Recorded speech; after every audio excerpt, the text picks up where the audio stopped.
मुना मलियार पर क्या कुछ कहना है बताएं। मेरा नाम ओम प्रकाश बागी है।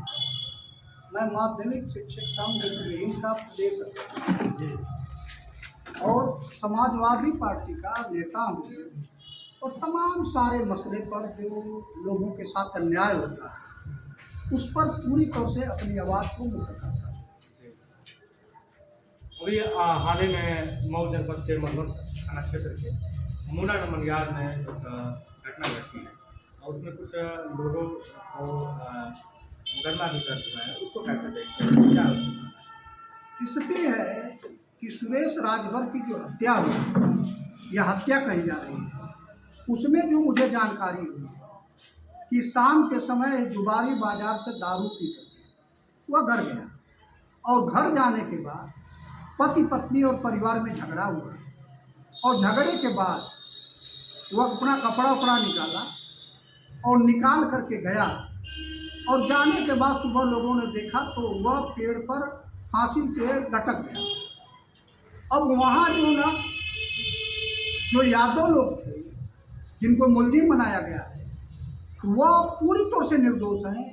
इन लोगों से थोड़ा ज़मीन का मामला था, लेकिन मामला इस तरह का नहीं था कि आदमी जो है एक दूसरे की हत्या करने पर उतारू हुए। और वहाँ एक साजिश के तहत सत्ता के दबाव में, क्योंकि दो मिनिस्टर वहाँ अनिल राजभर और AK शर्मा वहाँ मौके पर आए और इन लोगों ने दबाव बना करके FIR दर्ज कराया और पुलिस ने बुलाया थाने में कि आप लोगों का बयान देना है। चारों ओर लोग, आदमी हत्या करता है तो भागता है कि कहीं से मेरा नाम न आने पाए, किसी तरह से मैं बच जाऊं। वह उन लोगों को यह था कि जब हम लोगों ने कोई काम किया ही नहीं है तो हम मुलजिम तो होंगे नहीं।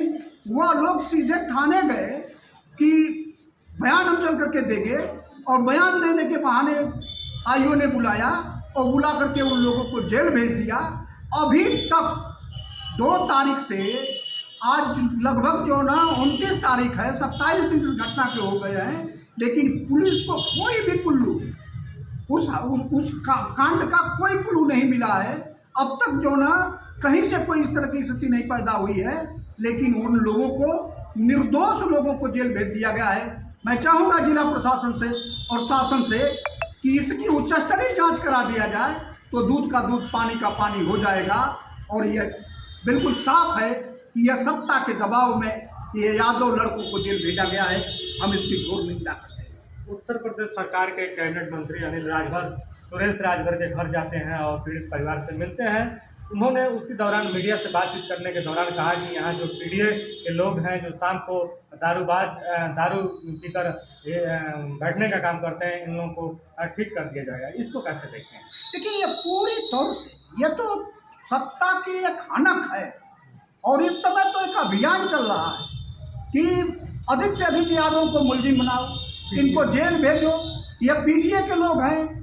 भारतीय जनता पार्टी चूंकि PDA से डर रही है, इसलिए डर के कारण जो ना इस तरह का माहौल क्रिएट किया गया कि उनको उठा करके जेल भेजो और एक साजिश के तहत ये जेल भेजा गया है।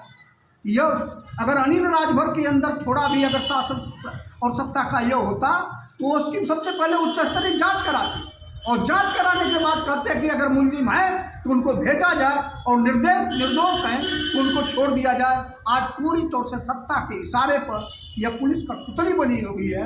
इसी का कारण है कि निर्दोष लोगों को प्रदेश भर में जेल भेजा जा रहा है। इस घटना को लेकर ओम प्रकाश बागी जी का क्या आगे का फैसला होगा? हम पूरे तौर से शासन प्रशासन से मिल करके और इस पर जो ना उच्च स्तरीय जाँच की बात करेंगे कि उच्च स्तरीय जांच हो ताकि दूध का दूध पानी का पानी हो जाए।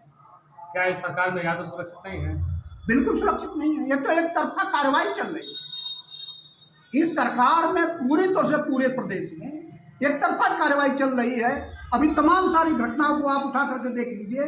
पुलिस जो है पूरी तौर से एक तरफ से जो भाजपा के पोषित लोग हैं उनको खुली छूट दे दी है कि कोई भी काम करो, तुम्हारे खिलाफ कोई कार्रवाई नहीं होगी।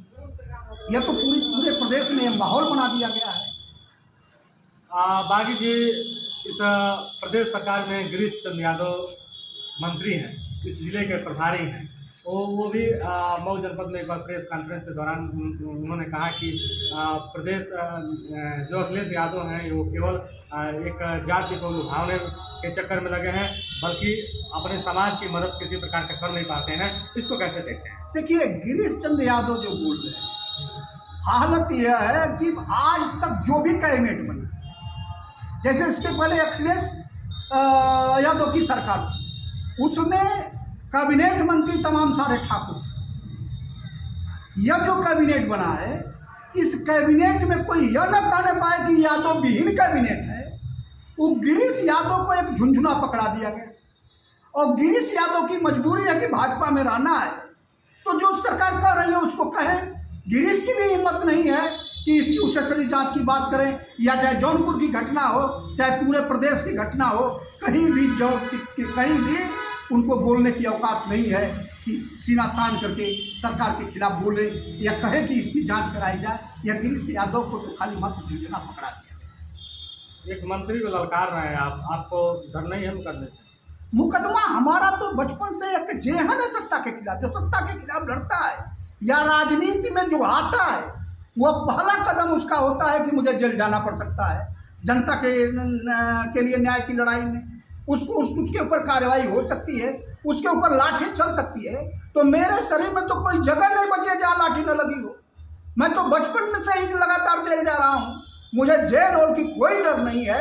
सच का कहीं भी अन्याय होगा तो मैं सच कहूँगा, यह मेरे जेहन में है, चाहे जितने मुकदमे हो जाए। मुकदमे से कोई मतलब नहीं मेरा है। मुकदमा तो ये कहना है, प्रशासन सत्ता जब डरने लगती है तो मुकदमा करती है। आज तक हमने किसी को रेत तक नहीं कहा है, लेकिन इसके बावजूद भी तो तमाम बार जेल गए हैं। फिलहाल आपके कहने का मतलब है कि जो मऊ जनपद के मधुबन थाना क्षेत्र के मुरा नरमनियार में जो लोग सुरेश राजभर का हत्या को लेकर जो लोग आरोपी हुए हैं वो गलत है? बिल्कुल गलत है। वह पूरी जांच करानी चाहिए और जांच कराने के बाद अगर वो मुलजिम है तो उनको जेल भेजना चाहिए। पुलिस ने अगर कोई जांच के और सत्ता के दबाव में FIR दर्ज किया और उठा करके उनको जेल भेज दिया, कोई जांच नहीं किया। और नहीं, आज 27 दिन के अगर सारे मुलजिम पकड़ लिए गए तो सर तो बताना चाहिए आयोग को ना कि आखिर में वहाँ से निकले तो जो ना कैसे कैसे वहाँ तक पहुँचे। आज तक कोई इस तरह की सूचना नहीं है। यह पूरी तौर से मनगढ़ंत और सारी कहानी जो है गढ़ी जा रही है, कहीं कोई वर्कआउट नहीं किया गया है। ठीक है, बहुत बहुत धन्यवाद। तो ये थे ओम प्रकाश बागी जी। इनका कहना था कि जो भी लोग फंसे हैं वो निर्दोष हैं। फिलहाल ये जांच का विषय है, अब ये तो जांच का विषय बनता है।